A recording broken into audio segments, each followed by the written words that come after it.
As you well know, I subscribe to the philosophy of work hard, play hard. And I'm comfortable with that, and I'm happy with that, and I have a very, I think, productive life for the most part.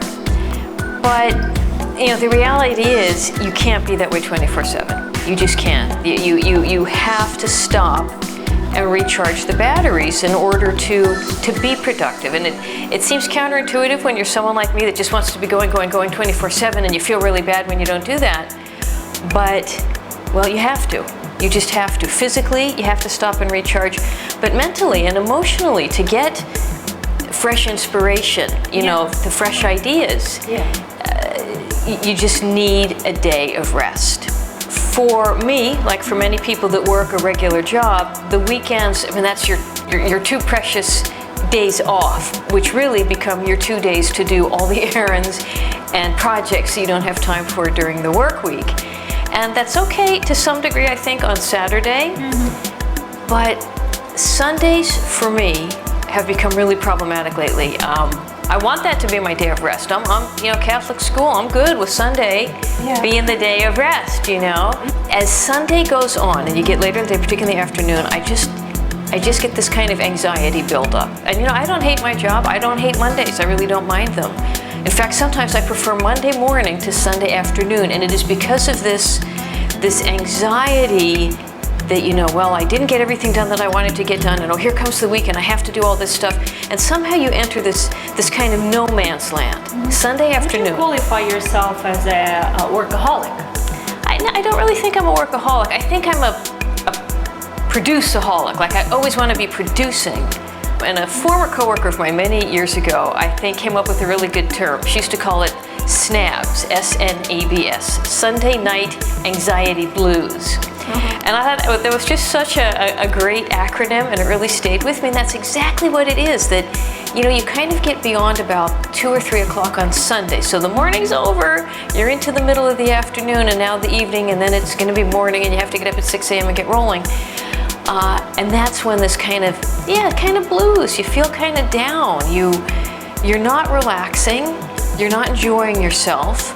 But what I find, I'm not really being productive either, because I'm caught in that no man's land of feeling, well, this is my day of rest, but then really resenting this drive and this idea that, no, I got to do this, and I have to do that, and I have to do this, and I have to do that. So Sunday night anxiety blues, not a happy situation for anyone. And I think many people feel this way. I want to enjoy a guilt-free, relaxing Sunday, kind of be in the moment, but there is a practicality here. There are only so many hours in a day, so many days in a week, and certain chores do have to be done. So that's kind of where I'm heading. This is kind of a work in progress for me, because it was fairly recently that I started identifying this kind of, you know, malaise in the afternoon of Sundays, and taking steps to eradicate it, because that's just, I resent it, and it's not a good use of my time to both be unhappy and not be productive. And how often do you hear these deep thoughts on the subject of just taking a break and doing nothing? Yeah, that it should be like such a big deal. So one thing I've done lately is the chores that have to be done, do them early. If there's anything that can be done on Saturday instead, I do it then. But otherwise, what I tend to do on Sundays, my big chore usually is cooking, because I cook for the whole week. But okay, I'm going to have to do it. So first thing, get up, be prepared, organized, get all my cooking done first thing. Other than that, what I'm working on is being kind of mindful, and that means no internet surfing. Not that I don't spend a ton of time on the internet, but the problem is, like, you can go on, and I'm reading. I like to read, so I'm taking in useful data. It's not that it has no productivity, but particularly on Sunday afternoon, it's kind of mindless. You're kind of drifting, and I don't know why, but to me, that type of mindlessness, it lets the anxiety grow. It makes me feel more restless, because I'm not sitting here in the moment with my friends doing something, or even just, you know, reading a book or relaxing. In that sense, I'm kind of shifting around, and I'm still thinking of all these things I should be doing. So as silly as it might seem for someone who's really not at all an internet addict and on their phone all the time, I can't go there, because it's a distracting device for me, and it's a type of distraction. I don't know, that it's not peaceful. What I tend to do is be reading articles or do-it-yourself stuff. So, like, you know, all these like furniture transformations. I mean, I'm not going to transform any furniture, but yet I feel the absolute need to click on all that and watch the whole transformation. And that's the type of thing that... Because it's creativity. It's interesting. It's super interesting, but it's not really helping me relax, and it's also, I'm not being productive. It's just not putting me really where I want to be. I would rather watch that than go to a museum. Yeah, me too, actually. I would rather much do-it-yourself stuff than go to a museum. So right now, this kind of necessary chores, do them early, as best I can, and be organized with them. Not letting myself go down just kind of this mindless surfing, this just spiral where you're not really anywhere. That's it, you're just not anywhere, you're just kind of spiraling around. And making specific plans maybe with friends. Okay, let's go have brunch, let's go to a zoo, let's go to the game, or even just watching the game on TV, watch the football game. And if I'm gonna do an activity, because it's really hard for me to not be physically doing something, to pick an activity like sewing. Yeah. Something which I enjoy. I mean, I don't love to machine sew, but I like to do a little hand sewing. It's hard. You have to really be present when you're hand sewing. You're there. You're focused on this task in front of you, and there's something about it that I find very soothing and very relaxing. In my case, as a mother of a little boy, I feel even the fact that you're able to plan things for your day of rest, to say I won't do this, instead I will do this, to also work out these points of focus that are most beneficial for your state of mind, your mood, and your recovery situation. I feel that that is a luxury, because with a child, of course, you cannot exactly plan this way, especially for the day of rest, in the sense if it is like a weekend when your child is not at school, in school. So you have to be completely playing it by ear and being spontaneous. So I think that is the reason why so many mothers are overworked, because really there is no day of rest.